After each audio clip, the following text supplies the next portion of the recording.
Lads and ladies, welcome to the Junior Classics. Hi there, I'm Sir Bradley Hasse, a teller of borrowed tales. Join me as I share stories of courage, adventure, and wonder. But don't take my word for it. You can find out for yourself on today's Junior Classic. Hello everyone, I am Sir Bradley Hasse, guardian of the written word and your guide through the Junior Classics. Our mission is to safeguard the wisdom in the classics and inspire children and families with a love of good reading and a real and lasting interest in Western literature, history, and scholarship. In short, I tell classic, traditional, and wholesome stories for youngsters and make it fun and edifying. I'd like to welcome my little bears from Beartaria, the unauthorized, my steadfast, loyal listeners from Crosspoint and the region, and unknown but valued listeners from around the world. My special thanks, of course, and my enduring appreciation to my Patreon supporters who help keep the show going and growing. If you like what we're doing, creating stories for the good of your kids, support us on Patreon for $5 a month, or subscribe to unauthorized.tv. Go to juniorclassicspodcast.com and click on the Patreon link. Okay, last time we completed the series of Indian Tales, but it is high time we return to the land of our fathers. Sons and daughters of the West, I'm very excited to introduce the new series, Tales from Europe. The next bunch of tales spring from the nations of France, Spain, and Poland. Our story today is called The Snuffbox by Paul Sebillot. Paul Sebillot was a French folklorist, artist, painter, and writer. Many of his works are about his native province, Brittany. If you live in America, a province is similar to the state you live in, like Indiana, Florida, or Texas. The French province Brittany is this week's geography highlight. It is located in the northwest corner of the country, along the coast of the English Channel and the Atlantic Ocean. It is home to many prehistoric monuments, medieval castles, churches, and town walls. It's surrounded by the sea and is home to numerous lighthouses, including the tallest lighthouse in Europe, made entirely out of stone. It is 83 meters or 271 feet tall. In fact, it may be the third tallest in the world, which is quite impressive since it was built in 1902. Brittany offers a wide range of fish and seafood, and the traditional drink of Brittany is cider. The historical motto of the province is, rather death than dishonor. Quite fitting for the Junior Classics. And now it's time for Lost and Found Words! Listen carefully to these words and their meanings and try and spot them during the story. Our first word today is lath. A lath is a thin, narrow strip of wood used under roof shingles or tiles, and walls and ceilings to hold plaster. Lath and plaster is what was used to make interior walls before drywall. So, in our story today, the prince wishes for a castle built with laths of gold and tiles of diamond. So imagine his walls and ceilings were made of gold and his roof of diamonds. Our second word today is a snuffbox. A snuffbox is a box for carrying snuff. Pretty simple, right? Snuff is pulverized tobacco, which is taken into the nose. Today, snuff boxes are collected since many antiques were rich in detail and made from expensive materials such as gold, silver, and ivory, and were often adorned with artwork, gems, and precious stones. Our third word is bribe. Bribe means to persuade someone to do something you want by giving them money or a gift. This is usually a dishonest or illegal act. In our story, the jealous queen bribes a servant to steal the snuff box from her children. Our fourth word today is vain. Vain means useless, pointless, or ineffective. Our prince searches in vain for the snuffbox, meaning his search was entirely unsuccessful and failed. And our last word today is coax, C-O-A-X, coax. This means to gently and continuously persuade someone to do something, or to talk someone into doing something through compliments, temptations, or other tricks. The prince, in our story, coaxes a maid, or talks her into revealing the hiding place of the snuffbox. That's all for today's Lost and Found Words. Now, on to the show.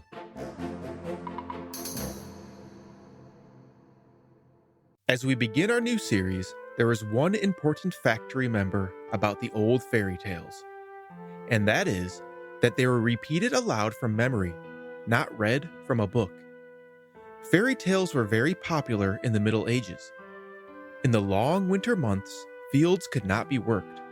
Traveling was impossible, and all were kept within doors by the cold and snow. We know what the knight's house looked like in those days. The large beamed hall or living room was the main room. At one end of it, on a low platform, was a table for the knight, his family, and honored guests. At the other tables, on the main floor, were the armed men who helped defend the castle from attack, and the maids of the household. The storyteller had his place of honor in the center of the room, and when the meal was over, he was called upon for a story. These storytellers became very expert in the practice of their art, and some of them could arouse their audiences to a great pitch of excitement. Now, I want you to imagine we are gathered in a great hall at a great table, and you, junior scholar, are my honored guest. Our bellies are full of wild game and good cheer.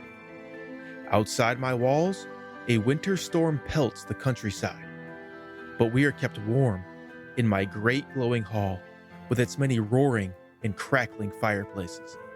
Sit back, relax, and close your eyes if you will. This evening, I am both knight of the household and the storyteller.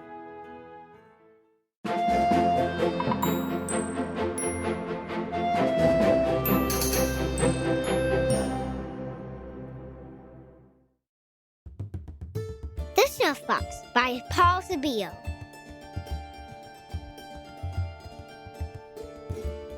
As often happens in this world, there was once a young man who spent all his time in traveling. One day, as he was walking along, he picked up a snuffbox. He opened it, and the snuffbox said to him in the Spanish language, ¿Qué quieres? What do you want? He was very much frightened, but luckily, instead of throwing the box away, he only shut it tight and put it in his pocket. Then he went on, away, away, away. And as he went, he said to himself, If it says to me again, "What do you want?" I shall know better what to say this time. So he took out the snuffbox and opened it. And again it asked, What do you want? My hat full of gold. answered the youth, and immediately it was full. Our young man was enchanted. Henceforth, he should never be in need of anything. So on he traveled, away, away, away, through thick forests, till at last he came to a beautiful castle. In the castle there lived a king. The young man walked round and round the castle, not caring who saw him, till the king noticed him and asked what he was doing there. I was just looking at your castle. You would like to have one like it, wouldn't you? The young man did not reply, but when it grew dark, he took out his snuffbox and opened the lid. What do you want? Build me a castle with laths of gold and tiles of diamond and the furniture all of silver and gold. He had scarcely finished speaking when there stood in front of him, exactly opposite the king's palace, a castle built precisely as he had ordered. When the king awoke, he was struck dumb at the sight of the magnificent house shining in the rays of the sun. The servants could not do their work for stopping to stare at it. Then the king dressed himself and went to see the young man, and he told him plainly that he was a very powerful prince, and that he hoped they might all live together in one house or the other, and that the king would give him his daughter to wife. So it all turned out just as the king wished. The young man married the princess, and they lived happily in the palace of gold. But the king's wife was jealous, both of the young man and of her own daughter. The princess had told her mother about the snuffbox, which gave them everything they wanted. And the queen bribed a servant to steal the snuffbox. They noticed carefully where it was put away every night. And one evening, when the whole world was asleep, the woman stole it and brought it to her mistress. Oh, how happy the queen was. She opened the lid, and the snuffbox said to her, What do you want? I want you to take me and my husband and my servants and this beautiful house and set us down on the other side of the Red Sea. But my daughter and her husband are to stay behind. When the young couple woke up, they found themselves back in the old castle without their snuffbox. They hunted for it high and low, but quite vainly. The young man felt that no time was to be lost, and he mounted his horse and filled his pockets with as much gold as he could carry. On he went, away, away, away. But he sought the snuffbox in vain, all up and down the neighboring countries. And very soon he came to the end of all his money. But still he went on, as fast as the strength of his horse would let him, begging his way. Someone told him that he ought to consult the moon, for the moon traveled far and might be able to tell him something. So he went away, away, away, and ended, somehow or other, by reaching the land of the moon. There he found a little old woman. What are you doing here? My son eats all living things he sees. And if you are wise, you will go away without coming any farther. But the young man told her all his sad tale, and how he possessed a wonderful snuffbox, and how it had been stolen from him, and how he had nothing left now that he was parted from his wife, and was in need of everything. And he said that perhaps her son, who traveled so far, might have seen a palace with laths of gold and tiles of diamond, and furnished all in silver and gold. As he spoke these last words, the moon came in, and said he smelled mortal flesh and blood.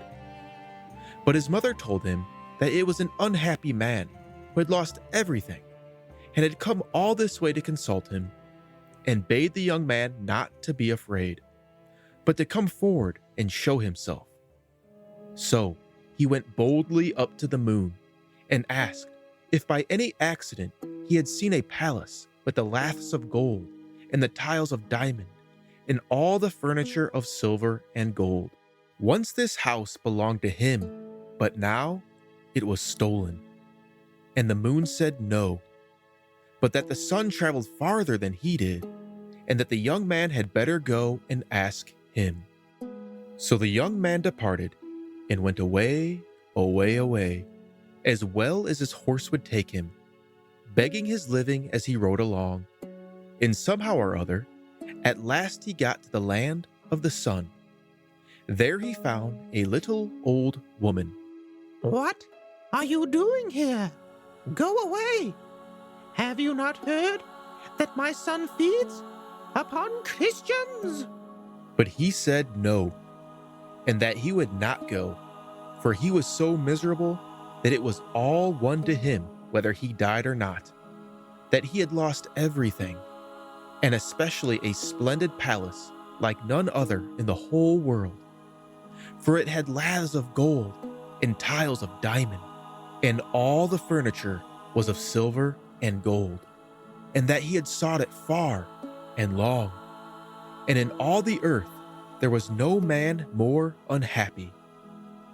So the old woman's heart melted, and she agreed to hide him.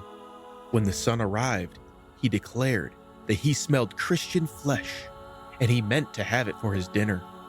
But his mother told him such a pitiful story of the miserable wretch who had lost everything and had come from far to ask his help, that at last he promised to see him.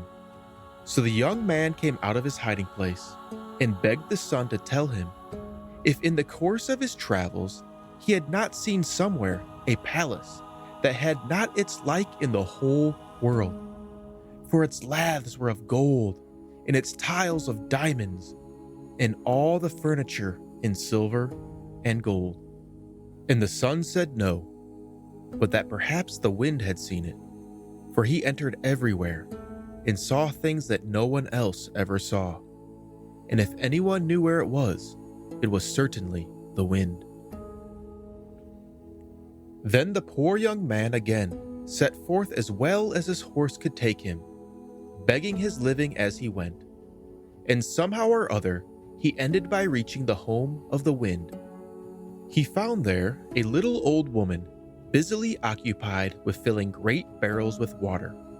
She asked him what had put it into his head to come there, for her son ate everything he saw, and that he would shortly arrive quite mad, and that the young man had better look out. But he answered that he was so unhappy that he had ceased to mind anything, even being eaten. And then he told her that he had been robbed of a palace that had not its equal in all the world, and of all that was in it, and that he had even left his wife and was wandering over the world until he found it, and that it was the sun who had sent him to consult the wind. So she hid him under the staircase, and soon they heard the south wind arrive, shaking the house to its foundations. Thirsty as he was, he did not wait to drink, but he told his mother that he smelled the blood of a Christian man, and that she had better bring him out at once and make him ready to be eaten. But she bade her son eat and drink what was before him, and said that the young poor man was much to be pitied, and that the son had granted him his life in order that he might consult the wind. Then she brought out the young man, who explained how he was seeking for his palace, and that no man had been able to tell him where it was, so he had come to the wind. And he added that he had been shamefully robbed, and that the laths were of gold, and the tiles of diamond, and all the furniture in silver and gold. And he inquired if the wind had seen such a palace during his wanderings. And the wind said yes, and that all that day he had been blowing backward and forward over it, without being able to move one single tile. Oh, do tell me where it is. It is a long way off, on the other side of the Red Sea. But our traveler was not discouraged. He had already journeyed too far. So he set forth at once, and somehow or other he managed to reach that distant land. And he inquired if anyone wanted a gardener. He was told that the head gardener at the castle had just left, and perhaps he might have a chance of getting the place. The young man lost no time, but walked up to the castle and asked if they were in want of a gardener, and how happy he was when they agreed to take him. Now, he passed most of his day in gossiping with the servants about the wealth of their masters and the wonderful things in the house. He made friends with one of the maids, who told him the history of the Snuffbox, and he coaxed her to let him see it. One evening, she managed to get hold of it, and the young man watched carefully where she hid it away in a secret place in the bedchamber of her mistress. The following night, when everyone was fast asleep, he crept in and took the Snuffbox. Think of his joy when he opened the lid, when it asked him as of yore, ¿Qué quieres? What do you want? What do I want? What do I want?